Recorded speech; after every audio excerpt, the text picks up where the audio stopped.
Pour moi, s'il y a un seul conseil à donner, c'est vraiment de mûrir le projet. Il faut vraiment savoir pourquoi on le fait et avoir un vrai objectif au-delà de la formation. La formation n'est évidemment pas une finalité. La finalité, c'est vraiment la formation comme tremplin vers l'évolution de son projet, vers la concrétisation d'un projet, vers un changement de poste, voilà, vers une nouvelle vie professionnelle souvent. Et ça, c'est très important.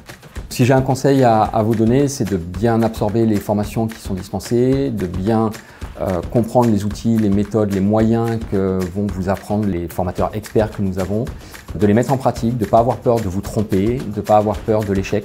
Ça fait partie de l'apprentissage et c'est comme ça qu'on grandit. Et que les formations que nous allons vous proposer vont vous permettre, au-delà de développer vos compétences professionnelles, ça va avoir un impact sur le perso, mais également sur votre employabilité. Et apprenez, absorbez et prenez du plaisir dans ce que vous faites, que ce soit en formation, mais aussi en entreprise. Si vous souhaitiez entamer un parcours VAE, il est important de prendre le temps de bâtir, de construire votre projet, de prendre le temps de la réflexion, de l'objectif poursuivi par cette VAE.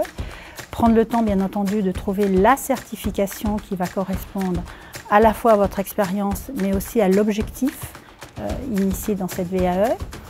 Et enfin, peut-être d'être suffisamment motivé pour trouver le temps nécessaire à fournir pour produire et écrire votre dossier d'expérience. Si j'ai un conseil à vous donner, si vous désirez vous lancer sur le digital learning accompagné, c'est de faire preuve de beaucoup d'organisation, puisque de par l'auto-formation, c'est à vous aussi d'être acteur de votre formation.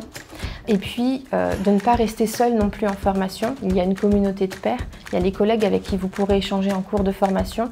Donc c'est vraiment important pour le coup de faire appel à eux et aux coachs experts qui vont vous accompagner. Le conseil, je dirais, c'est profiter. Alors profiter, ça veut dire quoi? Vous allez rencontrer des personnes qui sont des intervenants qui sont dans la vie active. Donc ils sont de plein pied avec les préoccupations qui sont les vôtres. Profitez, échangez, ça ne s'arrête pas au bout de 7 heures de formation présentielle par exemple, ça continue ensuite. Profitez des coachings que vous avez, qu'ils soient collectifs ou individuels, et profitez de vos pairs, puisque vous allez apprendre, bien entendu aussi avec vos pairs. Donc profitez de chaque instant, de chaque opportunité pour enrichir vos compétences. Et donc prenez plaisir à cela.